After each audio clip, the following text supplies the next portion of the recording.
Bab ke-66. Kamu ini deh bikin Abah kaget, ucap Kiai Hasan yang kaget dengan kedatangan ayah. Abah melamun ya? Orang ayah juga udah dari tadi mau masuk. Karena Abah ada tamu ya, ayah nungguin deh sama mbak di sana. Tunjuk ayah pada tempat tadi, dia menunggu tamu tadi. Enak kamu dengar semua yang kami bicarakan? Tanya Umi dengan wajah khawatir. Ayah mengangguk dan menatap dalam mereka berdua. Inilah kenapa ayah ingin cepat kuliah, Bah. Karena keberadaan ayah di sini sudah banyak yang tahu. Ayah juga ingin Abah bisa tenang jika ada yang datang lagi, dan ayah juga tak mendengar seperti ini lagi. Jujur ayah takut Abah diancam oleh mereka yang membuat Abah memaksa ayah. Ucap ayah sedih. Zahra yang mau menutup pintu kamarnya, tak jeti dia keponya kumat melihat sepupu yang tadi ceria berubah sedih. Zahra ikut sedih juga. Gimana gak sedih? Wong sepupunya ini lagi umur 13-an. Embok mereka itu sabar nunggu dia cukup umur dulu. Biar gak bikin anak yang baru remaja ini terbebas nih dengan permintaan mereka. Pengen banget nikah ya, cari yang umurnya udah siap nikah gitu. Ya kan? Inilah yang Abah takutkan, nak. Tapi Abah kan udah janji sama kamu buat nepatin apa yang Abah bilang tempo hari, bukan, dan itu tak ada yang akan berubah. Ucap Kiai Hasan dengan lembut. Ayah beruntung sekali deh. Punya Abah yang begitu sayang padanya hingga sampai hal seperti ini dia tak memaksa kehendaknya pada anaknya. Ayah sayang Abah dan Umi. Ujar ayah dengan tulus. Sama Mbah Putri gak sayang ini? Tanya Nyai Saroh yang datang dengan Umi Dina yang mendorong kursi roda ibunya. Ayah menoleh ke arah sumber suara. Hehe, ayah juga sayang Mbah Putri dong. Semua keluarga ayah di sini ayah sayang sekali kok. Ucap ayah dengan tulus. Alhamdulillah, kita disayang anak Yasan. Ucap Nyai Saroh menggoda ayah yang sudah berpindah memeluk Nyai Saroh. Nyai Saroh mengelus pundak ayah dengan sayang. Mereka semua tersenyum melihat tingkah manja ayah ini yang membuat mereka semua nampak santai kembali. Suasana yang tadi tegang perlahan memudar menjadi hangat. Esok hari yang ditunggu untuk acara syukuran juga haul Kiai Ali diselenggarakan. Nampak semua para santri putra dan putri sudah sibuk membantu sana-sini. Para panitia dan kang senior yang sudah Gus Adnan beri arahan agar bisa membagi tugas agar menyingkat waktu. Gus Adnan yang sedang sibuk membaca semua daftar dan berapa orang yang harus dibagi pada warga sekitar terkejut karena ada mobil asing yang mau masuk ke dalam pondok ini. Assalamualaikum, gas ada tamu tapi bukan dari wali santri. Dan sepertinya mereka chef yang ada di TV itu, Gus, yang pakai tato itu. Ucap kang santri yang mendekati Gusnya. Biarkan masuk dulu, Kang. Saya akan menyusul nanti setelah ini selesai. Ucap Gus Adnan yang kembali sibuk dengan data yang dia pegang. Nah, ini buat kalian. Dibagi saja dengan RT masing-masing, Kang. Biar RT saja yang bagi ke warga. Kalian pasti tak hafal dengan nama dan juga rumahnya. Ini juga data dari RT bukan? Kalian dampinginya saja. Biar bantuin bawah. Kan ini bakal banyak. Biar cepat selesai juga. Paham kan maksud saya? Ini Gus Adnan pada beberapa santri yang menjadi ketua untuk setiap kelompok agar menyingkat waktu. Paham, Gus? Jawab mereka serempak. Saya mau ketemu tamu dulu. Nanti kalau ada yang tak paham bisa ngomong sama saya langsung. Ucap Gus Adnan lalu meninggalkan para santri. Setelah mengucap salam mereka bubar. Gus Adnan datang dan menyalami tamu yang tadi datang. Memang mereka ini bukan wali santri, tapi chef terkenal. Kok bisa ada chef di sini sih? Siapa yang undang mereka? Tanya Gus Adnan dalam hati. Cari siapa ya, Pak? Tanya ramah Gus Adnan pada tamu itu setelah mengucapkan salam. Kami cari Nyai Saroh deh. Kami diundang untuk masak besar di sini. Dan kami juga tahu alamat pondok ini juga dari beliau. Ucap Chef Jono yang diangguki Chef William. Baiklah, mari ke dalam dulu. Ikut saya ketemu sama Nyai Saroh, beliau nenek saya. Ucap Gus Adnan yang pergi menuju dalam diikuti oleh dua chef tadi. Suasana adem yang mereka rasakan sejak masuk ke sini membuat dua chef itu nyaman di sini. Assalamualaikum Umi, Abah ada tamu buat Mbah Putri. Ucap Gus Adnan sambil mempersilahkan tamunya untuk duduk di ruang tamu. Waalaikumsalam. Siapa nak? Abah dan Umi menemui tamu tersebut, dan betapa terkejutnya saat ada dua chef terkenal ada di pondok ini. Ada apakah gerangan? Mari silahkan masuk, silahkan dicicipi minum dan cemilannya. Ucap Umi Siti pada kedua tamunya yang masih bingung dengan keadaan sekitar. Maaf kalau boleh tahu cari siapa ya? Tanya Abah dengan lembut. Cari Nyai Saroh Kiai. Kami diundang beliau untuk masak besar di sini, tapi begitu katanya. Ucap Chef William. Kita panggil Chef Wol aja ya biar singkat. Oh, Nyai Saroh itu ibu saya. Maaf kalau boleh tahu kalian agamanya apa? Tanya Kiai Hasan yang heran karena dari mata mereka nampak asing dengan suasana ruangan Kiai Hasan yang islami. Kami non-muslim Kiai, tapi kami lama di negara ini. Jadi sudah hafal dengan masakan daerah sini. Tenang saja kami juga sering masak makanan halal karena warga di sini banyak yang muslim. Ucap Chef Jono yang paham kekhawatiran orang yang ada di depannya. Aura pemimpin jelas terlihat dari tubuhnya. Baiklah jika itu benar kami jadi merasa aman. Tapi kenapa Umi tak bilang dengan kita ya Mi kalau mau panggil chef buat masak? Heran Kiai Hasan. Umi Siti juga tak tahu masalah ini jadi beliau malah mengelengkan kepala tanda tak tahu apa-apa. Mereka orang yang Umi undang San. Mereka sudah tahu kok jika kita semua di sini muslim dan Umi juga sudah meminta mereka untuk masak makanan dengan cara kita. Lagian yang sembelih hewannya juga Ustadz di sini bukan? Jadi aman mereka hanya masak saja buat kita semua. Biar enak rasanya. Hehe. Ucap Nyai Saroh yang didorong oleh ayah yang ada di belakang Nyai Saroh. Kedua chef itu malah salah fokus pada kecantikan ayah yang alami. Wajah tanpa make up itu nampak putih bersih dan sangat tenang. Aura pemimpin justru begitu kuat dari wajah cantik milik wanita muda itu. Dengan mata yang dingin ayah menatap mereka karena tak sopan memandang dirinya. Ayah tak suka dilihat dengan minat oleh lelaki yang tidak dia kenal. Keduanya nampak malu dan menunduk karena melihat tatapan yang tadinya tenang berubah dingin saat mereka menatap lama mata itu. Jaga mata kalian padanya. Dia bukan wanita sembarangan yang bisa seenaknya kalian lihat. Ucap Gus Adnan dengan tegas dan dingin. Jiwa gua Adnan sebagai seorang kakaknya akan mau jika adiknya ditatap minat lelaki lain. Dirinya saja selama ini tak sampai menatap adiknya dengan tatapan seperti itu. Menjaga akan lebih sulit bukan? Apalagi dia orang yang kita sayangi. Sebelum ayah bicara sudah didahului oleh Gus Adnan. Ayah tersenyum pada abangnya ini. Dia begitu menjaganya dari lelaki yang bukan haknya. Maaf kami tak tahu jika di sini tak boleh menatap wanita. Belas Chef Wol. Karena ajaran kami menuntun kami untuk menundukkan pandangan pada seseorang yang bukan muhrim.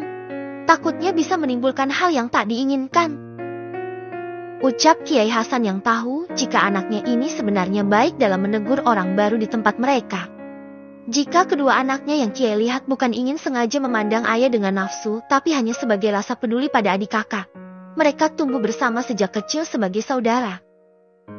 Oh maaf kami tidak tahu jika sampai seperti itu. Mohon maaf karena kelancangan kami Kiai. Ucap Chef Wol yang juga diangguki Chef Jono. Kami mohon maaf pada keluarga Kiai, karena kami yang minim ilmu ini. Ucap Chef Jono menimpali. Mereka yang sadar jika bukan muslim yang taat memang sulit bukan jika memandang lain jenis. Apalagi ini bukan muslim. Mereka maklum karena memang sulit menjaga pandangan itu. Baiklah, karena kalian sudah datang karena ibu saya yang mengundang. Kami langsung saja. Untuk persiapan pasti juga butuh bantuan agar cepat selesai minta santri putra untuk membantu. Gus, kamu yang mendampingi mereka. Total Kiai Hasan anak sulungnya. Baik Abah. Jawab Gus Adnan dengan tenang. Umi Ki ada permintaan sebelum kita mulai. Atau mau masak apa gitu? Ini Kiai Hasan pada ibunya. Karena yang mengundang kedua chef itu ibunya. Mungkin ada request tertentu. Iya, saya mau dagingnya dimasak rendang. Lalu selain itu buat rawon saja yang berkuah. Yang rawon bisa kita makan hari ini. Rendangnya bisa kita makan esok hari, pasti tak akan habis jika dimakan semua hari ini. Ucap Nyai Saroh lembut. Ayah langsung memberikan 2 jempol pada mbahnya. Itu masakan kesukaan ayah. Siap, akan kami masakan sesuai dengan permintaan beliau. Ucap Chef Wei yang diangguki oleh Chef Jono. Untungnya mereka ahli dalam masakan Nusantara. Sudah sarapan belum? Tanya Kiai Hasan. Belum Kiai, kami takut telat Jeti langsung ke sini, karena kami juga pertama kali ke sini. Jawab Chef Wo jujur. Nah, ajak mereka makan dulu. Ayo makan di sini saja. Maaf tapi menunya sederhana di sini, Chef. Ucap Kiai Hasan. Bagi kami semua makanan itu yang penting sehat, Kiai. Jawab Chef Jono. Alhamdulillah kalau seperti itu. Silahkan sarapan dulu. Gus temani mereka ya. Ucap Kiai Hasan. Silahkan Chef, di sebelah sini ruang makan kami. Ucap Gus Adnan yang diikuti kedua chef itu. Gus Adnan sendiri yang melayani tamu itu karena dia yang bisa bebas masuk kemanapun untuk mendampingi mereka. Bang, panggil ayah. Tangannya melambai agar abangnya mendekat. Saya pamit sebentar, Chef. Silahkan dinikmati hidangan kami. Ucap Gus Adnan lalu berbalik dan menuju sang adik. Ada apa, Deh? Tanya Gus Adnan yang penasaran. Nanti Ki ayah mau sisain dagingnya buat steak daging sapi sendiri, Bang. Ambilin ya ayah ya. Ucap ayah dengan wajah imutnya jika merayu sang abang. Gus Adnan hanya menghela nafas panjang. Adiknya ini tak bisa kalau tak ditiruti bisa ngereok nanti. Iya, nanti abang akan sisain buat adek. Udah ada lagi gak? Tanya Gus Adnan lembut. Udah, Bang. Makasih abangku yang paling ganteng sedunia. Love you pul, Bang. Ucap ayah lalu berlari dengan wajah gembira. Gus Adnan hanya geleng-geleng kepala melihat adiknya yang seperti itu. Tanpa mereka sadari jika interaksi mereka itu diperhatikan oleh kedua chef itu. Begitu disayangnya wanita tadi yang mereka pandang, pantas saja mereka marah saat kedua chef itu memandang takjub seorang perempuan cantik di hadapan mereka. Maaf ya, karena adik saya itu biasa suka seperti itu. Tingkahnya ada saja. Silahkan dilanjutkan. Ucap Gus Adnan. Iya, tak apa-apa Mas Adnan ya. Saya paham jika punya adik perempuan itu memang akan jadi waspada jika ada orang asing. Maaf kalau boleh tahu umur adik Mas Adnan berapa ya? Tanya Chef Jono yang sudah selesai makan lebih dulu karena cocok dengan lidahnya Nak. Adik saya baru berusia 13 tahun, Chef. Jetia begitu masih manja dan kekanakan. Jawab Gus Adnan. Umur 13 Tiei, tapi auranya kuat sekali.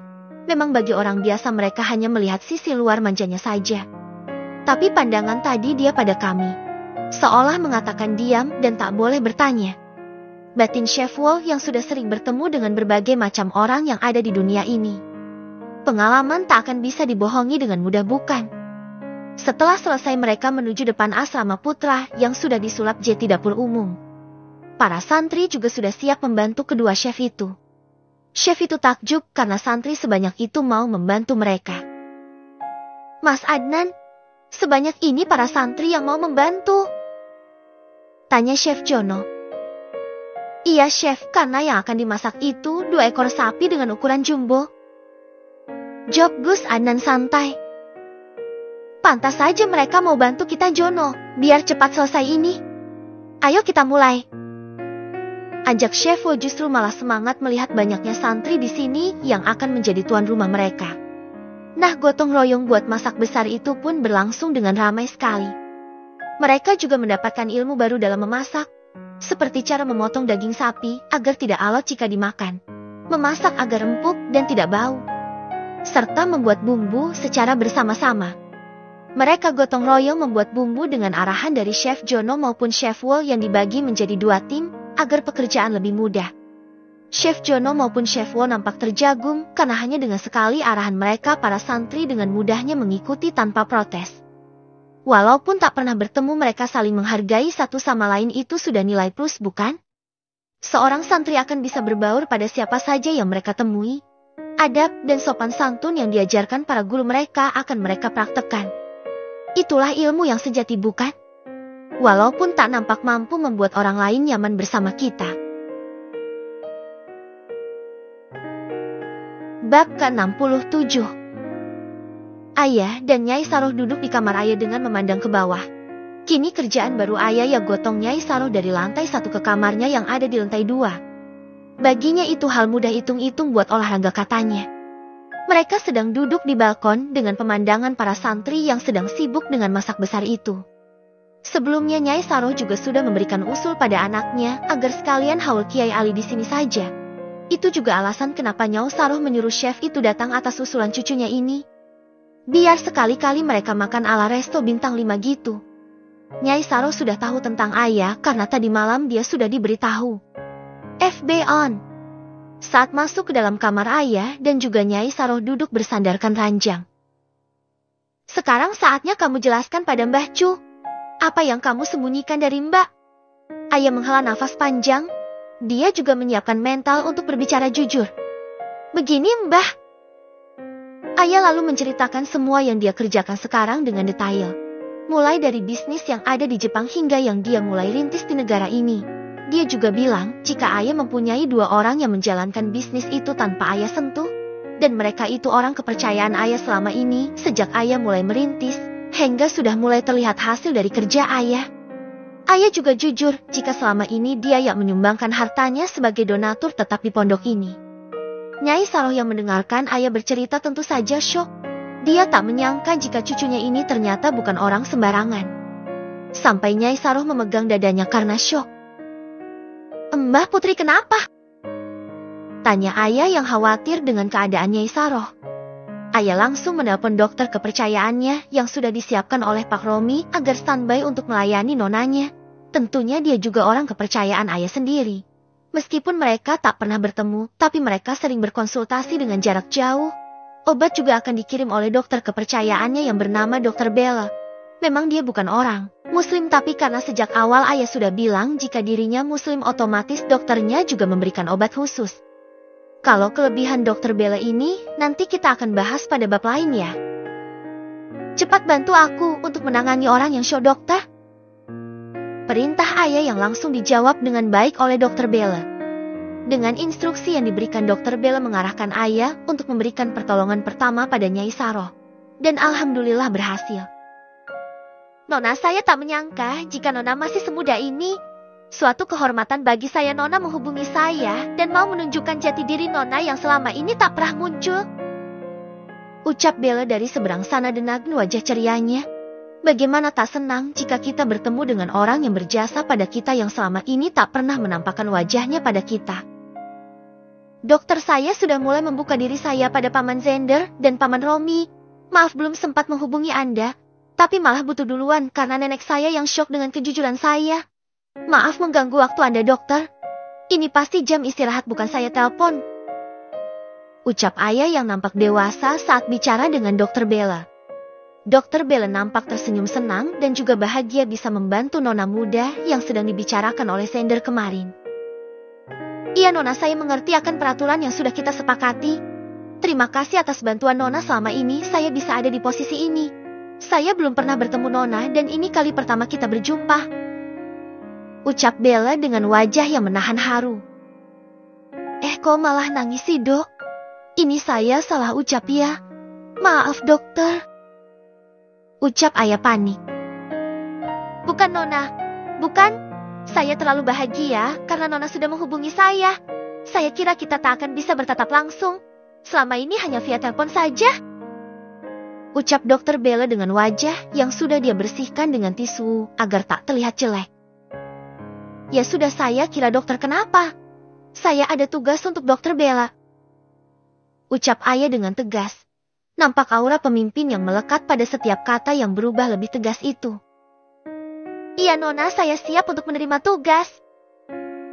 Jawab Dr. Bella dengan senang. Kalau orang lain mungkin jika diberikan tugas akan malas. Nah, kalau anak buah ayah ini malah nunggu tugas karena banyak nganggurnya. Karena nonanya yang belum menampakkan diri, pekerjaan mereka banyak nganggur ya. Carikan saya dokter untuk masalah saraf. Karena nenek saya terkena stroke, saya mau beliau bisa berjalan kembali, lakukan dengan siapapun. Saya tunggu hasil yang memuaskan. Bawa ke negara BB dan lakukan terapi khusus untuk nenekku. Ucap ayah dengan tegas. Baik Nona, akan saya usahakan. Jika nanti saya sudah menemukan dokter itu, saya bawa ke negara BB untuk secepatnya bisa melakukan tugasnya. Ucap Bella dengan hormat. Saya tutup dulu. Ucap ayah dan sambungan telepon itu langsung putus. Nyai Saroh walaupun sudah tua tapi pendengaran beliau cukup jeli untuk menangkap apa yang mereka bicarakan. Mbah, putri ini bikin ayah takut, tahu gak? Udah syok ayah belum cerita semuanya. Cukup sampai di sini saja ya Mbah. Ayah lebih memilih Mbah sehat daripada Mbah sakit karena mendengar semua tentang ayah. Ini juga alasan ayah tak bisa bercerita dengan kalian Mbah. Terang ayah ingin Mbahnya tahu, tapi juga harus tahu alasan ayah menyembunyikan semua ini. Baiklah, Mbah Putri akan menjaga rahasia kamu. Buat Mbah dengan kamu jujur membuk siapa kamu sebenarnya juga sudah buat Mbah senang, Cu. Kamu memang kebanggaan kami. Mbah janji akan tutup mulut sampai kamu sendiri yang sudah siap dan bilang pada kedua orang tuamu. Ucap Mbah Putri yang pengertian. Gimana gak syok orang ayah cerita jika dia punya bisnis dengan uang dari saham yang dia lakukan sejak kecil. Anaknya saja Umi Dina tak bisa. Ini malah cucunya yang tak ada gurunya bisa terjun bebas mengendalikan orang dari sini. Hebat dan jenius kamu nak. Mbah tak menyangka jika Hasan memelihara anak emas seperti kamu. Ilmu yang kamu miliki kamu gunakan pada hal yang tepat tanpa bantuan kami nak. Mbah tak tahu lagi. Prestasi apa lagi yang kami miliki? Mbah sudah syok saat kamu bilang tadi. Ucap lembut Nyai Saroh yang mulai menerima kenyataan jika cucunya ini memang spesial. Dia anak yang jenius. Hehe Mbah, ayah juga mau minta tolong. Besok kan acara buat syukuran Abah. Ayah ingin undang Chef Jono dan William agar membuat masakan yang enak buat kita semua. Mau ya Mbah yang mengaku jika Mbah Putri yang mengaku? Mana berani ayah yang ngaku? Bisa kebongkar nanti. Ucap ayah dengan wajah memelasnya. Nyai Saroh yang paham tak bisa ayah lakukan sendirian menyetujui permintaan ayah. Baiklah jika itu bisa membuat kamu senang. Ucap Nyai Saroh lembut. Dia mengelus kepala cucunya dengan sayang. Hehe makasih Mbah, mang terbaiklah. Mbah ayah mohon Mbah mau ya kalau nanti dokter yang ayah mau datang. Ayah ingin Mbah sembuh nanti akan ayah ajak jalan-jalan. Ucap ayah dengan senyuman bahagia. Iya Mbah mau. Mbah juga ingin lihat kamu sukses nanti dan mendampingi kamu terus nak. Ucap Nyai Saroh. Baiklah Mbah tidur saja. Istirahat yang tenang. Ayah mau kerja dulu Mbah. Tugas ayah banyak sekali ini. Ucap ayah yang membantu Nyai Saroh untuk beristirahat. Setelah mbahnya pada posisi yang tepat, ayah beranjak pergi dan mulai membuka laptop juga mengurus pekerjaannya. Sekuat itu kamu nak. Tak ada kata lelah kamu bekerja siang dan malam untuk kami semua. Terima kasih atas semua yang telah kamu berikan pada kami. Semoga Allah yang membalas kebaikan kamu pada kami. Doa Nyai Saroh sebelum dia beristirahat. Sadar jika tubuhnya sudah tak mampu untuk menemani ayah. Sedangkan ayah melirik mbahnya yang sudah tertidur itu dan membenarkan selimut itu lalu beranjak lagi untuk menyelesaikan tugasnya. FB off. Apa kamu selama ini merasa kesepian, Cu? Tanya Nyai Saroh yang mulai membuka percakapan. Tidak Mbah. Ayah ada di sini karena mereka semua butuh ayah Mbah. Ayah tak akan bisa melihat orang yang ayah sayangi merasa susah sendiri. Alasan ayah tak ingin mengetahui keluarga kandung ayah karena ayah tak butuh mereka Mbah. Hidup tanpa saling menyinggung itu lebih baik menurut ayah saat ini. Karena banyak hal yang tak bisa tahu untuk saat ini. Ucap ayah menerawang jauh ke depan. Suasana santri yang sibuk itu membuat ayah sadar jika dia tak sendirian di sini. Syukurlah Hasan dan Siti begitu menyayangi kamu nak. Mereka selalu ada buat kamu agar kamu tak mengingat orang tua kandung kamu yang sudah membuangmu. Kamu itu juga amanah yang akan kami pertanggungjawabkan nanti di akhirat nak. Baik buruknya kamu juga tanggung jawab kami. Ucapnya Saroh mengelus tangan ayah dengan lembut. Iya Mbah, terima kasih atas semuanya. Ayah tahu jika ayah di sini itu adalah rumah ayah untuk pulang. Ucap ayah dengan tenang. Kamu nanti siang setelah acara makan siang mau mulai langsung untuk memberi doa buat Mbah Kung? Tanya Mbah Putri. Iya Mbah, setelah sholat duhur, saat semua orang sudah selesai masak, jadi mereka bisa fokus nyimak ayah hafalan hehehe. Ucap ayah terkekeh. Sedangkan sekarang Gus Ridwan sedang mendapatkan tugas untuk menyiapkan acara untuk haul Kiai Ali di masjid. Karena nanti para santri dibolehin untuk menyimak hafalan Ningnya. Bagi mereka itu suatu kehormatan yang tak akan bisa digambarkan. Belum pernah Ningnya membaca Al-Quran 30 juz dalam satu waktu disaksikan oleh semua santri. Awalnya ingin separuh saja, tapi ayah menyanggupi untuk semuanya karena ingin memberi hadiah pada Mbah Kungnya. Sudah selesai semua ini, ya Ustadz persiapan buat ngaji nanti buat Ning ayah? Tanya Gus Ridwan. Para ustadz yang membantu juga ikut senang karena mereka juga ikut terlibat dengan haul yang bersejarah ini. Sudah lama tak dilaksanakan di pondok ini. Sudah Gus, semua sudah siap nanti habis sholat duhur. Bagi santri putra sebagian ada yang tak ikut karena tugas dari pondok buat bagi nasi kotak buat warga sekitar Gus. Ucap Ustadz Amin. Emang kita mau udah acara bagi nasi kotak juga ya? Kok aku nggak tahu Tat? Jawab Gus Ridwan yang memang tak tahu jika ada acara bagi nasi kotak segala. Hei Nyai Saro katanya yang pesan Gus. Buat kita juga dapat kok Gus. Semua dapat jatah. Yang santri putra dapat sarung. Yang putri dapat mukena. Ucap Ustadz Amin yang dapat bocoran dari panitia. Haah. Ucap Gus Ridwan melongo. Haah Gus tutup itu mulutnya. Nanti ada nyamuk masuk loh. Katanya ada bantuan dari donatur tetap kita Gus. Buat para santri. Jawab Ustadz Amin yang membuat Gus Ridwan mengangguk saja. Siapa sebenarnya donatur tetap yang misterius ini? Kenapa bisa selalu pas jika memberikan makanan pada pondok ini? Seolah dia ada di sini. Mana mungkin Mbah Putri punya uang sebanyak itu untuk menyewa chef dan lainnya? Apa Mbah Putri tahu siapa donatur misterius ini? Batin Gus Ridwan yang penasaran. Semua ini memang kebetulan atau memang beliau ini tahu dan ingin membantu pondok ini. Tapi karena niat yang baik, tentunya diterima dengan baik juga. Apalagi tak pernah ada lagi masalah. Bab ke-68. Acara berlangsung dengan lancar.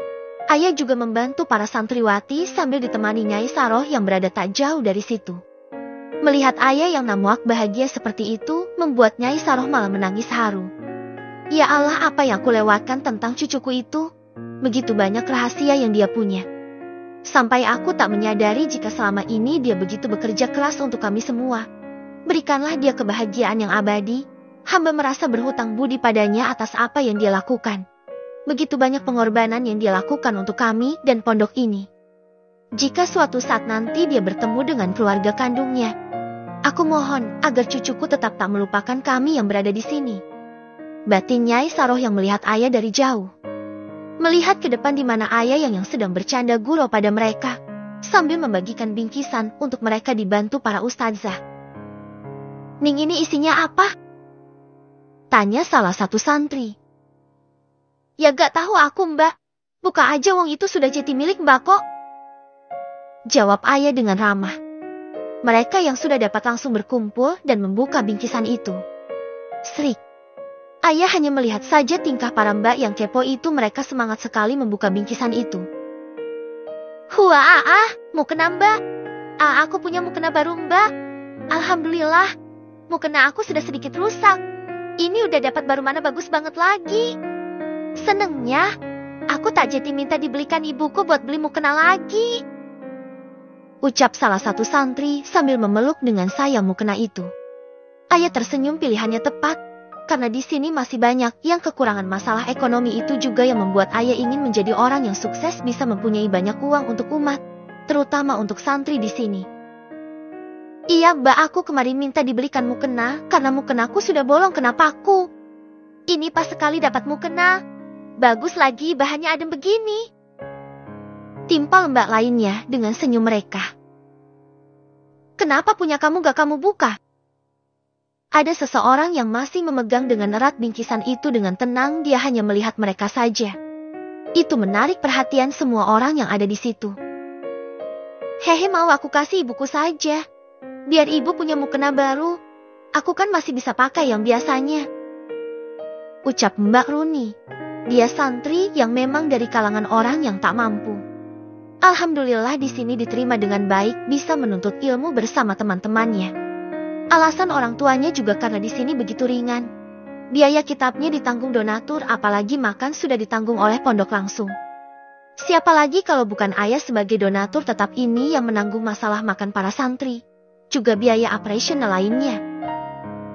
Salah gitu ya. Ya sudah, aku mau ke kamar dulu, mau letakin ini ya. Ujar salah satu MBK yang ikut itu, lalu mereka bubar. Saat Mbak Runi ingin ikut dipanggil oleh Ning Ayah. Ayah memang punya pendengaran yang baik. Mbak Runi ya? Ya, Ning Ayah panggil saya. Ucap Mbak Runi maju melangkah mendekati Ning Ayah. Iya Mbak. Ustazah, Ayah mau main dulu sama Mbak Runi. Nitip Mbah Putri bentar ya. Ucap Ning Ayah meminta tolong agar menjaga mbahnya sebentar. Iya Ning. Jawab mereka serempak. Mbah Putri tunggu di sini sebentar ya. Ayah gak lama kok. Ucap Ayah pamit dan mencium punggung tangan Nyai Saroh Deng Taksim. Nyai Saroh mengelus kepala Ayah dengan sayang. Iya, hati-hati jangan buat onar. Lagi ada acara ini. Peringat Nyai Saroh pada cucunya. Siap Mbak ah. Jawab Ayah dengan senyum mereka. Mbah Putri mana bisa menolak jika cucunya ini pasti akan melakukan hal kebaikan. Ayah menghampiri Mbak Runi. Dia santri senior di sini. Ayah cukup tahu karena dulu juga Mbak Runi yang ngomong Ayah kalau lagi main di pondok. Mbak duduk sini. Ajak Ayah agar Mbak Runi mau duduk di sebelah Ning Ayah. Boten Ning, saya takut nanti tidak menghormati Ning Ayah jadinya. Sahut Mbak Runi. Ayah yang paham maksud itu hanya mengangguk saja. Baiklah. Ayah dengar tadi Mbak mau berikan mukena itu untuk ibu Mbak Runi ya? Tanya Ayah dengan langsung.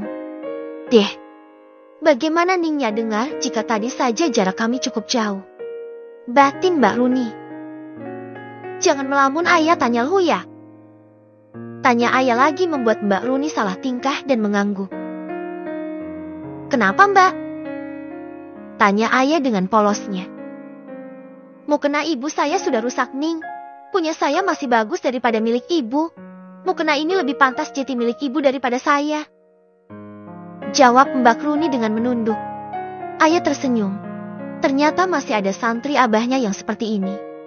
Rela berkorban untuk ibunya. Oh begitu. Bapak sehat gak Mbak? Tanya Ayah lagi. Bapak lagi kurang sehat Ning, karena gagal panen membuat Bapak jadi kepikiran dan jatuh sakit. Jawab Mbak Runi dengan lesu dan meneteskan air mata jika mengingat surat yang dititipkan tetangganya bulan lalu saat sambangan wali santri. Ibunya tidak datang karena Bapak sakit kepikiran panen yang gagal itu. Oh begitu, terus Mbak masih pegang uang gak? Tanya Ayah dengan lembut. Mbak Runi menatap mata Ningnya dengan malu. Dia menggeleng karena kiriman itu sudah habis 2 hari yang lalu. Memang 2 hari lagi ada sambangan, tapi Mbak Runi pesimis jika nanti akan diberi uang sangu buat mondok. Kenapa tidak bilang sama Ayah Mbak? Apa gunanya Ayah di sini kalau Mbak sampai kekurangan begini? Bukannya Ayah sudah pesan ya buat bilang jika ada masalah, walaupun tak sampai buat peraturan Mbak. Ucap Ayah membuat Mbak Runi malu. Ya gosip jika kita kekurangan uang bilang saja dengan Ning Ayah itu sudah jadi rahasia umum di kalangan santri putri. Mereka tapi sungkan jika meminta bantuan langsung. Saya sungkan Ning. Ucapnya dengan meneteskan air mata. Iya sudah, mulai sekarang bilang jika ada masalah seperti ini. Saya ini tidak bisa tahu satu persatu masalah kalian kalau kalian tak bilang pada saya. Bilang juga jika ada Mbak yang kesulitan pada Ayah ya. Atau bilang pede Mbak Ratih jika kalian sungkan. Nanti Mbak Ratih bakal bilang ke saya. Ucap Ayah dengan ramah. Iya Ning, saya minta maaf juga Ning. Sudah merepotkan Ning Ayah terus. Ucap Mbak Runi menunduk dalam. Ini Mbak ambillah. Ayah tadi sempat membawa satu mukena lagi dibungkus plastik hitam. Ini buat saya Ning.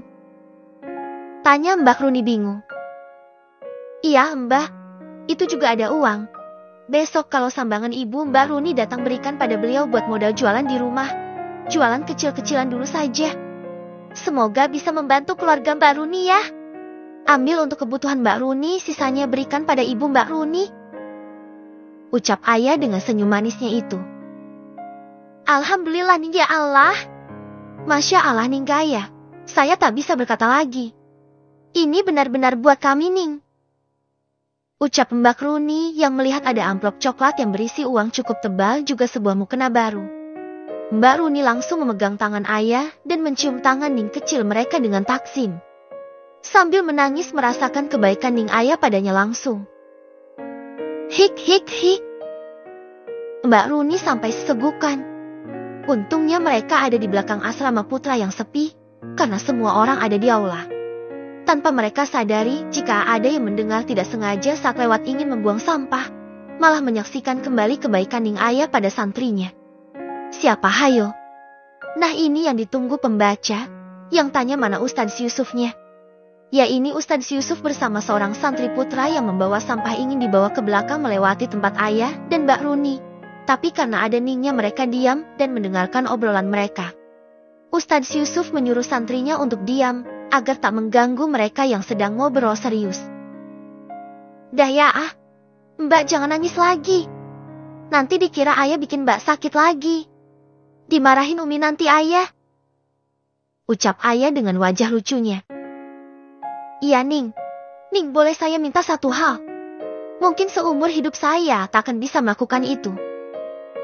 Ucap Mbak Runi. Ayah mengangguk dan mengerutkan alisnya karena bingung. Kalau ayah bisa ya ayah kasih Mbak. Jawab ayah dengan cengengesan. Boleh saya peluk Ning ayah? Mungkin bagi saya yang santri biasa ini tak akan bisa memeluk Ning ayah. Ucap Mbak Runi dengan air mata mengalir.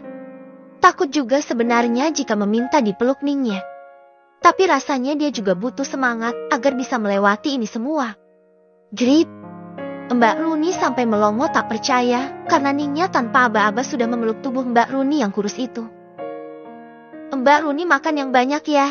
Ini badan kok kurus sekali, Mbak kurang makan ya. Ayah nanti minta bagian dapur buat masak lebih enak lagi deh. Celetuk ayah membuat Mbak Runi sadar dan balas memeluk Ningnya dengan haru. Ini nyata. Mbak Runi dipeluk Ning ayah, Ning kesayangan pondok ini. Sungguh bahagia luar biasa.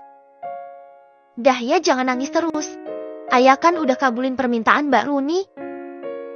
Ucap ayah sambil menghapus air mata Mbak Runi tanpa risih. Ya Allah Ning saya malu. Allahu Akbar. Ucap Mbak Runi sambil mundur dan mengelap air mata yang terus keluar karena perlakuan Ning ayah. Hahaha Mbak, ada saja kesampaian itu. Ayah malah terkekeh melihat wajah Mbak Runi yang sudah merah itu. Ning panggil Mbak Runi malah membuat cekikikan. Delem. Dah Mbak Runi balik lagi ke kamar. Itu acara makan besar sudah mau mulai. Simpan ini di tempat pengurus ya. Takutnya hilang. Bilang saja jika ini dari saya. Biar tak ada yang membuka isinya. Ucap Ning ayah yang diangguki Mbak Runi dengan cepat. Terima kasih Ning atas bantuan Ning ayah. Saya tak tahu jika Ning bisa baik sekali pada saya yang hanya santri biasa ini. Ucap Mbak Rati terharu dengan sikap Ningnya ini. Ternyata memang benar jika Ning ayah itu sudah seperti ibunya pondok ini. Jika ada masalah bilang saja pada beliau. Iya sama-sama. Tolong rahasia ini ya dari orang lain. Tapi jika ada yang seperti Mbak Runi bilang saja ke saya atau mati. Ucap ayah dengan lembut. Mbak Runi mengangguk dan pamit untuk ke kamarnya. Ayah menatap dalam kepergian santrinya Abah ini. Masih banyak yang butuh bantuanku ya Allah. Aku harus kuat. Batin ayah menatap dalam kepergian Mbak Runi. Bab ke-69. Alasan ayah tak mau jauh dari pondok ini juga karena dia belum bisa memberi kepercayaan pada seseorang yang akan menjamin santri di sini tak akan kekurangan apapun. Ayah ingin menggunakan uangnya untuk umat juga, agar bisa membuat nyaman orang di sekitar ayah tanpa mereka sadari. Dek! Panggil Ustadz Yusuf yang melihat ayah bengong. Sejak tadi Ustadz Yusuf sudah mendekat, tapi Ning Ayah seperti sedang melamun. Untungnya santri yang menemaninya dia suruh pergi, agar hanya Ustadz Yusuf yang menegur ayah. Ya Ustadz. Jawab ayah gagap. Ustadz Yusuf tersenyum, bidadari pujaan hatinya nampak baru saja melamun. Mikir apa sih dek sampai tak sadar ada saya di sini sejak tadi? Hayo. Goda Ustadz Yusuf. Mikirin apa ya, Cat? Ustadz coba miring deh. Perintah ayah pada Ustadz Yusuf, karena ingat akan obrolan mereka dengan Zahra kemarin malam. Dan Ustadz Yusuf juga manut saja. Dia beneran mengikuti apa yang ayah katakan. Tangan ayah bergerak membentuk sebuah kamera. Cekrek. Wah, benar mirip. Ucap ayah dengan senang. Mirip siapa sih? Ustadz Yusuf heran karena ayah yang begitu antusias itu melihat ke arahnya dari samping. Hehe, kemarin sepupuku bilang tentang seseorang Tat. Kalau dari samping memang persis kayak Ustadz Yusuf. Tapi dia katanya seorang Gus. Nah aku kan bilang dengan jujur kalau aku kenalnya Ustadz Yusuf bukan Gus Yusuf. Ucap ayah dengan senyum. Membuat Ustadz Yusuf sampai beristighfar berulang kali melihat bidadari pujaan hatinya yang merasa nyaman bicara dengannya. Apalagi bonus lihat senyum Ning Ayah. Siapa coba yang tak kesemsem? Benih cinta udah mulai tumbuh ini di hati Ustadz Yusuf. Kalau boleh tahu kamu dan sepupumu itu tahu foto itu ambil dari mana? Tanya Ustadz Yusuf dengan hati yang jedak jeget deh. Dari Nyai Zainab Tad. Itu ada foto pemuda dari samping mirip Ustadz Yusuf kok. Ucap ayah dengan polosnya. Memandang Ustadz Yusuf dari atas sampai bawah. Kok ganteng ya kalau aku lihat dari dekat gini. Ada lesung pipitnya lagi kalau senyum gitu. Pengen cubit nanti marah lagi. Sadar ayah dia gurumu, yang sopan. Batin ayah dengan wajah yang mencoba menghilangkan rasa gugup. Sampai tak sadar jika dia menggelengkan kepala berulang kali. Deg! Jantung Ustadz Yusuf berdegup kencang karena omongan ayah barusan. Bukannya itu milik Umi. Apa Ning Ayah tahu jika aku anak dari Nyai Zainab? Tapi tadi dia hanya bilang mirip berarti belum tahu kebenarannya bukan? Batin Ustadz Yusuf, lalu dia tersenyum manis sekali. Spell orang soleh kalau senyum bikin adem nah ini gitu bayanginnya ya. Itu kenapa kepalanya deh? Tanya Ustadz Yusuf terkekeh melihat Ning Ayah seperti itu. Apa Ustadz? Ayah yang sadar jika dia baru saja melakukan hal bodoh salah tingkah sendiri. Itu kepala kenapa geleng-geleng gitu? Mikir siapa cowok ya? Hayo ngaku. Goda Ustadz Yusuf. Kok tahu sih Tat? Ustadz Cenayang ya? Tebak ayah yang membuat Ustadz Yusuf tergelak dengan pemikiran ayah yang seperti itu. Hahaha, dek kamu kok lucu sekali sih. Pikiran kejauhan. Orang saya asal nebak kok. Jawab Ustadz Yusuf yang sampai memegang perutnya karena Ning Ayah yang apa adanya sekali jika bertanya. Hehehe, tapi kok benar ya? Guman ayah lirih yang masih didengar Ustadz Yusuf. Mikir siapa sih Ning Ayah ini? Tanya Ustadz Yusuf mencoba mencari tahu dengan wajah yang dibuat santai. Padahal hatinya sedang dia tata jika ada lelaki yang dipikirkan Ningnya ini mungkin spesial buat Ning Ayah. Biar gak patah hati gitu kalau jawabannya itu bakal bikin sakit. Iya, Ustadz Yusuf ini. Mikir Ustadz Yusuf sama dengan foto yang ada dirinya Nyai Zainab gitu. Salahkah? Tanya polos ayah dengan muka imutnya. Otomatis membuat Ustadz Yusuf salah tingkah dong. Ahai. Gak jadi potek dia hatinya guys. Ning jangan bikin saya gila ya. Orang saya ini hanya Ustadz kok. Mungkin beliau anak dari Nyai Zainab bisa marah nanti anaknya disamain sama saya deh. Ucap Ustadz Yusuf dengan wajah yang mencoba mengontrol diri sendiri agar tak baper. Hahaha, Ustadz juga manusia ya. Jeti tak ada salahnya jika baper bukan? Oh gitu ya. Entahlah, Tat, saya juga gak kenal kok. Kenalnya sama Ustadz Yusuf kan? Hade ayah ya lupa Ustadz. Ucap ayah yang berlari dengan kekuatan penuh membuat Ustadz Yusuf juga ikutan lari. Mereka seperti sedang kejar-kejaran. Membuat para santri yang melihat juga ikut berhenti dari aktivitas mereka melihat Ningnya yang seperti sedang dikejar oleh Ustadz Yusuf. Itu ada apa ya? Tanya salah satu santri. Oh kok sampai kejar-kejaran gitu, mana Ning ayah cepat banget lagi larinya? Jawab salah satu santri. Kita susul atau bagaimana? Tanya salah satu santri. Ulah adalah Kang, sekarang kan kita habis duhur mau pengajian. Ning ayah mau hafalan 30 juz buat haul Kiai Ali. Kakeknya, ayo kita juga ini. Ini juga bentar lagi masuk waktu duhur, acara mau dimulai bakda sholat zuhur deh. Nanti disuruh gantian kita makannya gitu, yang dibilang Kang Senior biar dapat berokahnya semua. Ucap salah satu santri yang ingat. Yo wes, ayo kita siap-siap. Ini juga sudah selesai bukan? Tuh chefnya juga sudah istirahat duluan. Capek kayaknya. Ayo. Mereka semua bubar dan menuju masjid. Sedangkan Ning ayah yang sampai masjid cengengesan melihat mata jam Gus Ridwan melihat adiknya datang dengan Ustadz Yusuf. Maaf ayah, tadi lupa tidak bantuin Kak Ridwan. Hehehe. Ucap ayah cengengesan setelah mengucap salam. Kamu ya? Kalian tidak pacaran kan? Tanya Gus Ridwan dengan memicingkan matanya. Yang mendapatkan gelengan keras dari keduanya. Tidak Gas. Kami tidak mau menjalin hubungan haram itu. Kalau Ning ayah mau sama saya yang biasa saja ini, langsung tak nikahi saja. Mau Ning? Ucap Ustadz Yusuf dengan tersenyum tapi juga berharap juga.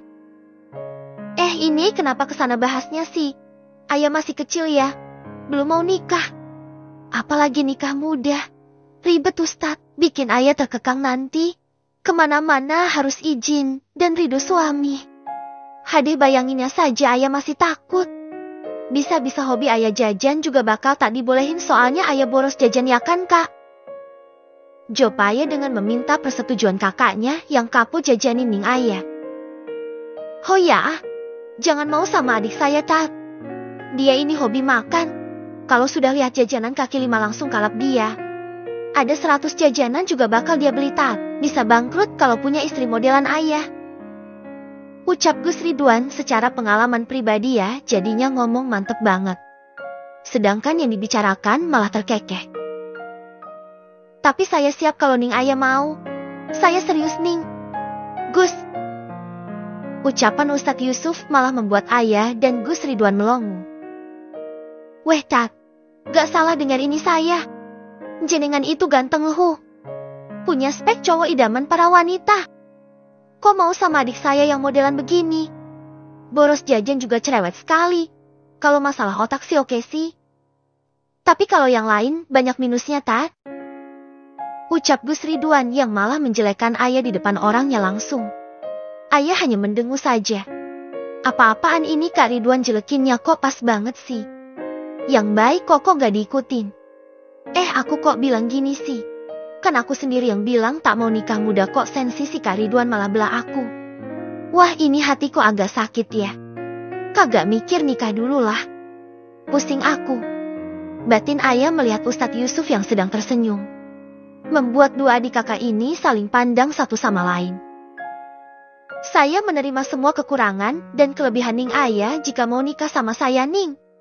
Apalagi saya juga banyak kekurangan bukan? Malah suatu kehormatan jika Ning mau menerima saya ini. Ucap Ustadz Yusuf dengan senyum manis. Sampai lesung pipinya juga terlihat. Ayah dan Gus Ridwan Jeti salah tingkah sendiri. Nah kok Jeti serius batin mereka dengan saling lirik satu sama lain dengan kode mata. Hehe Ustadz jangan marah ya, ayah ini belum ingin mikirin nikah. Orang abah saja sering nolak lamaran buat ayah soalnya ayah yang belum bisa Jeti seperti apa yang ayah inginkan. Maaf ya Tat, jangan dianggap hati omongan kita tadi hehehe. Ucap ayah dengan senyum ramahnya tapi tetap pecicilan. Iya, saya tahu jika Ning Ayah pasti banyak yang suka. Makanya jika Ning mau sama saya itu suatu kehormatan yang tak bisa saya gambarkan lagi. Apa tak ada kesempatan buat saya, Ning? Tanya Ustadz Yusuf yang wajahnya serius saat bertanya tentang kesempatan baginya. Ayah menoleh pada Gus Ridwan. Gus Ridwan yang sadar akan ini hal yang tak bisa diajak bercanda menyerahkan masalah ini sepenuhnya pada adiknya. Untungnya suasana juga sepi karena para santri sedang bersiap ke masjid. Maaf Ustadz, bukannya ayah memberi harapan. Tapi memang ayah berencana untuk mengejar cita-cita tanpa stasiun pernikahan karena ayah mau bebas dari tanggung jawab yang akan memberatkan kedua belah pihak jika ada pernikahan yang tak sesuai dengan ekspektasi. Jika memang jodoh kita akan dipertemukan lagi dengan ayah yang sudah dewasa tak, baik secara fisik juga mental ayah. Maaf ayah tak mau memberikan harapan palsu itu, mengapa ayah bilang jujur pada Ustadz? Jika jodoh ayah memang Ustadz Yusuf, mau berapa orang yang datang pada abah, tetap Ustadz Yusuf pemenangnya. Ayah tak bisa menghindar jika takdir yang sudah tertulis di Lauhul Mahfuz itu Ustadz Yusuf, bukan? Mintalah pada Allah Tat, berharap pada Allah sang pemilik kehidupan dulu dan nanti. Ucap ayah dengan senyum manisnya. Dej. Jantung Ustadz Yusuf berdetak tak karuan jika dia seperti orang yang berharap pada manusia. Salah dirinya yang berharap pada Ning Ayah. Astagfirullah. Saya sampai tak bisa untuk berkata jika Ning Ayah yang saya temui ini bisa seluas itu pikirannya. Terima kasih Ning sudah memberikan saya jawaban yang memuaskan. Jawab Ustadz Yusuf tersenyum.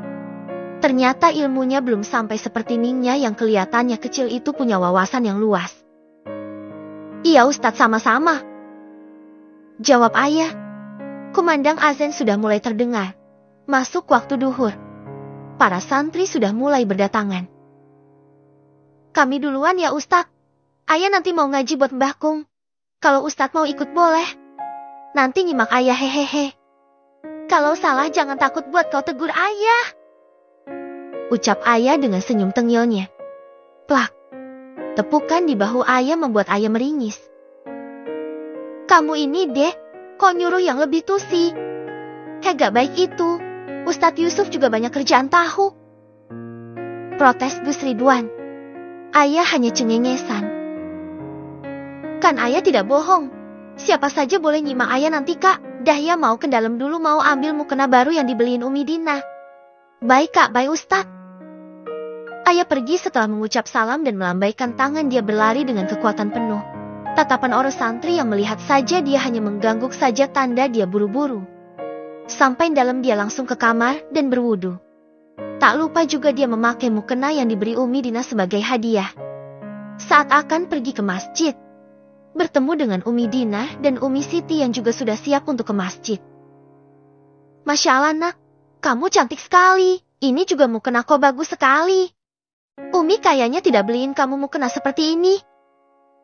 Ucap Umi Siti yang takjub dengan putrinya. Tuh yang ngasih di sebelah Umi. Hehe. Ucap ayah. Dek kamu yang kasih? Tanya Umi Siti pada adiknya Ning Dina. Iya mbak. Kalau Zahra mana mau dia pakai seperti ini. Dia kan agak tombow, anaknya sukanya yang simple. Ucap Ning Dina yang dibicarakan nongol dia berjalan dari kamarnya. Lagi ngomongin aku ya Umi? Tanya Zahra dengan wajah pedenya. Kepuh. Jawab mereka bertiga seketika gelak tawa mereka tak bisa ditahan. Dah ayo ke masjid. Itu sudah mau habis komatnya. Kau tegur Umi Siti. Mereka menuju masjid dan siap untuk sholat berjamaah. Setelah selesai acara yang ditunggu oleh para santri dimulai, Ning Ayah duduk di depan. Semua santri sudah menunggu dengan membawa Al-Quran di tangannya. Hening. Ayah nampak dengan luasnya memimpin acara itu hingga dia mulai membaca Al-Quran dengan mata terpejam, menghayati setiap ayat yang dia ucapkan dengan fasih. Semua santri sampai terning kecil mereka nampak bersinar dengan lantunan ayat suci Al-Quran yang dia ucapkan. Tak bisa dipungkiri, rasa iri karena mereka belum mencapai pada titik ini. Para ustadz dan ustazah yang baru kali ini melihat Ning Ayah secara langsung begitu takjub. Hingga alunan hafalan itu mencapai juz 15, Ayah ditepuk oleh Umi Siti yang sudah banjir air matanya. Kiai Hasan juga sudah berada di samping Umi Siti. Ayah berhenti dan mengakhiri bacaan. Dia membuka mata dengan senyum yang menghiasi wajah cantiknya. Grip, istirahat dulu ya nak, kamu belum makan siang. Ucap Umi Siti serak karena menahan haru.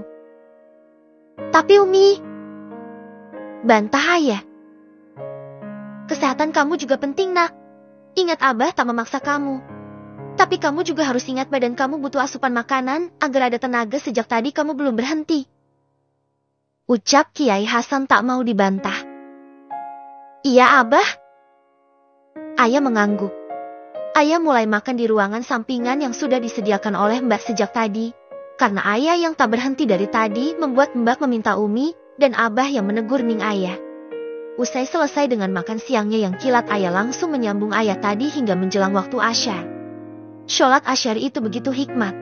Masjid ini sejak tadi ramai akan para santri yang ikut menyimak atau sekedar mendengarkan saja sudah dapat pahala. Dilanjutkan hingga sampai juz 30 hingga jam 5 sore.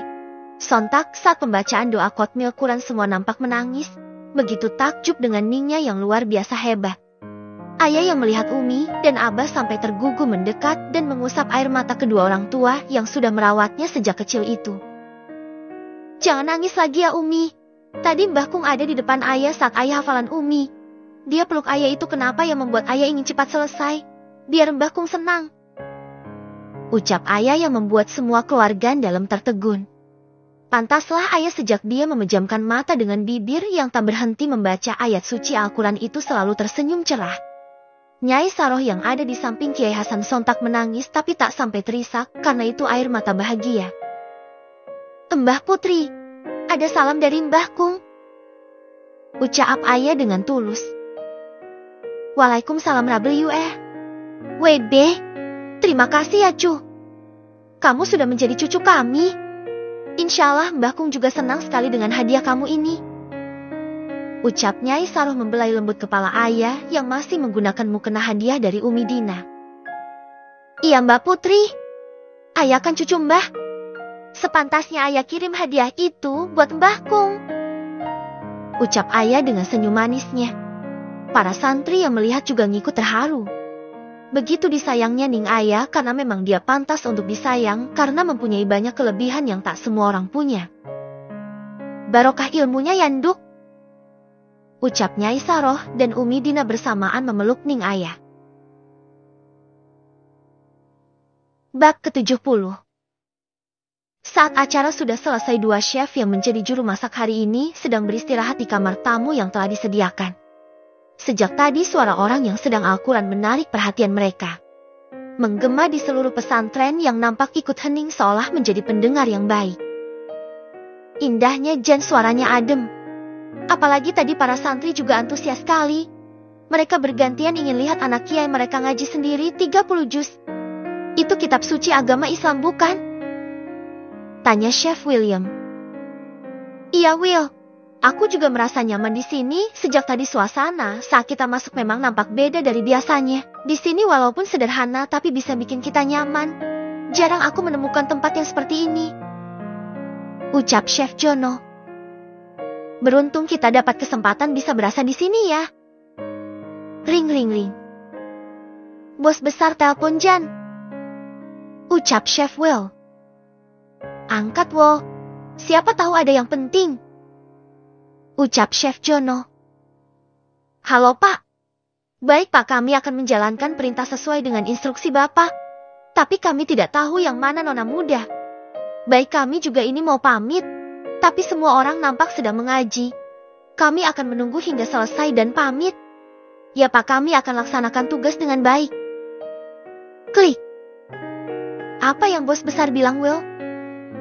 Tanya Jono penasaran. Itu tentang keberadaan nona muda. Kita kan tidak bertemu, beliau bukan Jeti, ya aku bilang sejujurnya saja. Tahu sendiri bos besar kita ini tak mau ada kesalahan. Jawab Chef Wo dengan santai. Di tengah perbincangan mereka, saat doa khotmil Quran dibacakan, dua chef itu memejamkan mata meresapi setiap ayat yang dinyanyikan seluruh santri. Jan ini memang luar biasa. Aku tak tahu jika nuansa Islami di sini begitu kental dan mereka melakukan semua aturan yang ada dengan baik tanpa beban. Aku saja mendengar jika mereka mengerjakan sembahyang 5 kali dalam sehari saja sudah banyak sekali. Tapi di sini begitu banyak lagi yang mereka lakukan. Aku perhatikan juga masjid di sini tak pernah kosong. Tak seperti tempat kita sembahyang yang bukanya pada hari Minggu saja. Ucap Chef Wo membandingkan di sini dan tempatnya beribadah. Aturan dan agama kita berbeda, Wo.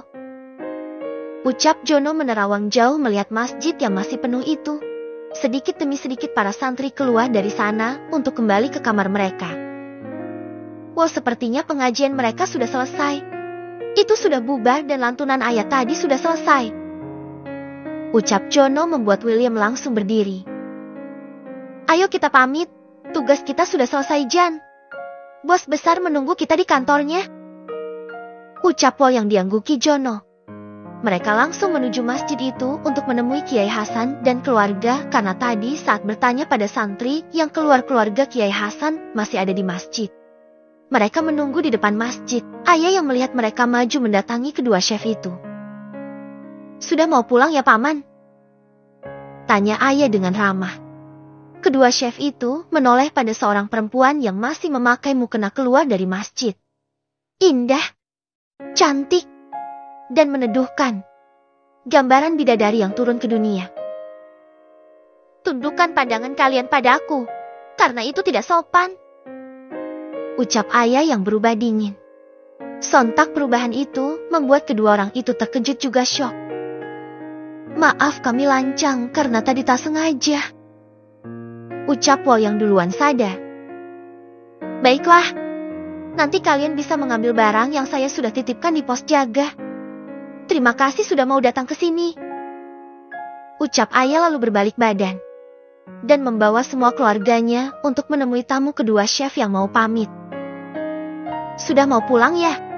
Maaf jika kami lama. Dan juga terima kasih sudah meluangkan waktu untuk datang ke sini. Ucap Nyai Saroh. Saat menoleh pada ayah. Ayah mengangguk tanda agar mereka bisa pulang. Iya, kami mau pamit pulang.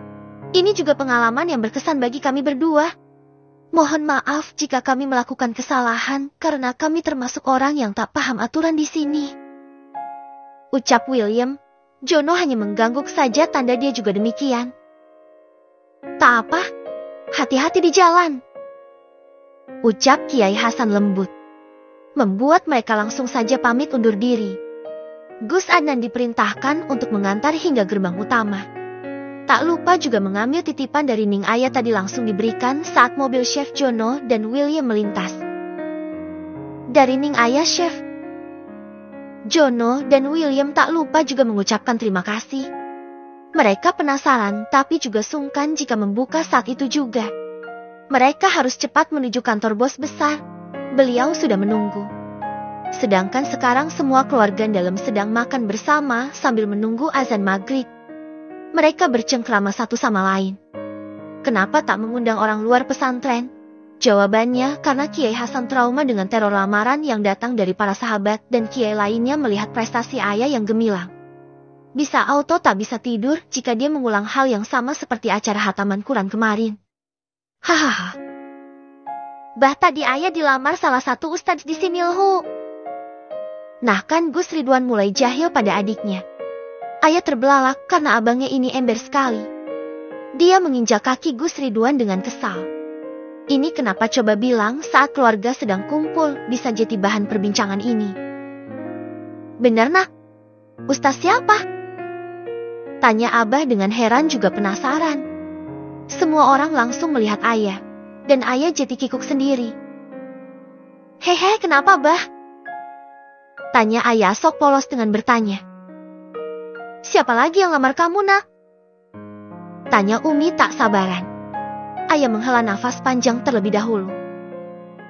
Dia ustadz baru yang mengajar di sekolah sanawiyah. Gantinya Pak Hanif.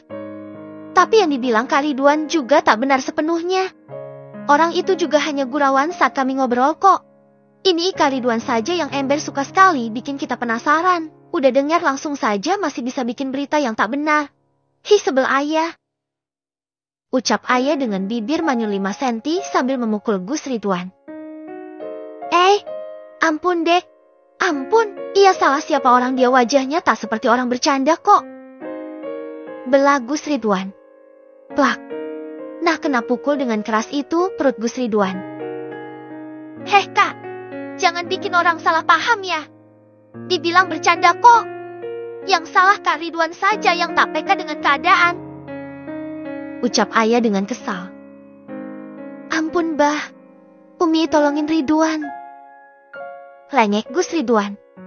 Nah kan tadi saja sok-sokan mau jailin ayah, giliran udah kena salah malah minta bantuan. Duh Gus, jenengan niki pados perkara. Hahaha, ayah kok dilawan. Orang dia juga lagi sensi itu tadi dapat pemandangan yang tak mengenakan. Siapa lagi kalau bukan tatapan lapor dua chef itu. Akan aku beritahu Paman Romi agar memberi mereka pelajaran. Batin ayah yang memegang ponselnya di saat dia pamit ke belakang untuk ke toilet. Dan di saat itu ayah memberitahu jika dia merasa terganggu jika kedua chef itu tak menjaga pandangan padanya. Beri mereka berdua pelajaran karena mereka tak bisa menjaga mata mereka. Kalian ingat jika harus melindungi anak terakhir Kiai Hasan. Kalian lalai. Saya tak suka jika ada yang menatap minat pada anak itu. Pesan ayah pada Pak Romi. Langsung dibaca oleh Pak Romi. Dan mereka kaget karena adanya SMS ini, berarti nona mudanya marah. Aku harus tanyakan apa saja yang terjadi di sana. Sampai nona merasa terganggu dengan kedua chef yang aku kirim. Pasti mereka melakukan hal yang tak disenangi nona muda. Guman Pak Romi khawatir. Saat sudah melihat anak buahnya datang membawa kedua chef itu, mereka menghadap bos besar, ngebut mereka supaya cepat sampai di sini. Apa kalian melakukan kesalahan? Tanya langsung Pak Romi pada kedua chef itu. Mereka saling pandang tanda tak tahu kesalahan apa yang mereka lakukan. Tidak bos. Jawab mereka serempak. Apa yang kalian lakukan pada anak terakhir Kiai Hasan? Tanya Pak Romi yang tak puas. Mereka berdua jeti mengingat jika menyangkut anak Kiai Hasan pastinya ada hubungannya dengan Ning Ayah yang memberikan bingkisan pada mereka. Untungnya masih di mobil. Deg. Jantung kedua chef itu berdegup kencang. Mengingat jika mereka lancang memandang Ning Ayah 2 kali tanpa sengaja. Inikah kesalahan kami mereka berdua? Yups. Boleh kami izin sebentar untuk mengambil bingkisan yang diberi anak Kiai Hasan bos? Tanya Chef Jono. Biar anak buah saya saja yang mengambil. Ucap Pak Romi menyuruh anak buahnya untuk mengambil barang tersebut. Tak lama anak buah itu datang dan membawa bingkisan yang sama. Buka ah! Perintah Pak Romi langsung. Membuat kedua chef itu menuruti apa yang bos besar katakan. Krek. Setelah dibuka ternyata itu adalah sebuah baju masak dengan nama mereka yang diukir besar di punggungnya. Karin. Ucap kedua chef itu yang takjub. Itulah adalah sebuah penghargaan besar jika mendapatkan hadiah yang akan bisa mereka pakai untuk bekerja. Unik dan tak ada yang punya, baru mereka yang punya baju sekeren ini. Biasanya hanya ukiran nama kecil saja. Ada amplopnya. Ucap Chef Jono yang membuka lagi ke dalam bingkisan itu. Dibukanya amplop putih itu. Dan berisi tulisan. Jaga mulut kalian berdua. Apa yang kalian lihat hari ini tidak boleh kalian buka di depan siapapun kecuali Pak Romi. Ingat untuk tutup mulut dengan kejadian tadi. Walaupun hanya sebuah surat mampu membuat mereka berdua gemetaran. Ini. Kedua chef itu gemetaran. Sedangkan Pak Romi justru tersenyum karena jika benar dugaannya. Kalau anak terakhir Kiai Hasan ini nona muda mereka yang selama ini sembunyi.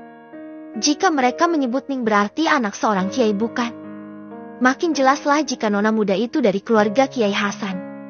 Pantaslah jika kami harus melindungi anak Kiai Hasan, sepertinya teka-teki ini sudah mulai nyata terjawab. Nona muda adalah anak Kiai Hasan. Batin Pak Romi malah membuat kedua chef itu saling pandang. Apa kami melakukan kesalahan? Tanya Chefo yang bingung juga penasaran. Tidak mungkin kalian di sana menyinggung seorang perempuan di sana. Tanya Pak Romi. Kami memandang Ning Ayah karena kami kaget bisa melihat wajah beliau yang cantik juga teduh itu. Tapi aura pemimpin juga sangat lekat pada Ning Ayah ini. Bisa berubah dingin jika dia tak senang dengan tindakan kami. Ucap Jono yang ingat mereka ditegur hingga 2 kali dengan kesalahan yang sama. Sudahlah. Jika sudah diberi peringatan langsung oleh beliau, kalian harus lebih berhati-hati lagi ke depannya. Bukan tak mungkin juga bos kita sangat menyayangi Ning Ayah ini. Kita harus bisa menjaga apa yang dia jaga. Itu tugas kita. Ucap Pak Romi yang diangguki mereka berdua. Ayah yang lelah hari ini memilih tidur tanpa mau membuka laptop karena fisik dan tenaganya terkuras habis hari ini. Mbah Putri yang melihat juga tersenyum saja. Dia memang sejak kemarin diam bukan berarti tak penasaran, tapi juga ingin ayah agar nyaman bicara dengannya lagi. Untuk itu Nyai Saroh lebih memilih untuk tak terlalu bertanya banyak, agar ayah sendiri yang cerita sedikit demi sedikit. Kamu nampak tak sesederhana yang terlihat, nak. Mbah tahu kamu banyak rahasia, tapi Mbah percaya tak akan membuat Mbah kecewa. Kamu bisa menjadi orang hebat tanpa bantuan siapapun. Gumam Nyai Saroh melihat wajah lelah ayah. Setelah acara tadi selesai, ada yang galau ini siapa lagi kalau bukan Ustadz Yusuf. Beliau cukup terkejut juga karena ayah memang belum ingin menikah dengan siapapun, jadi memang ayahnya yang sulit untuk ditaklukkan.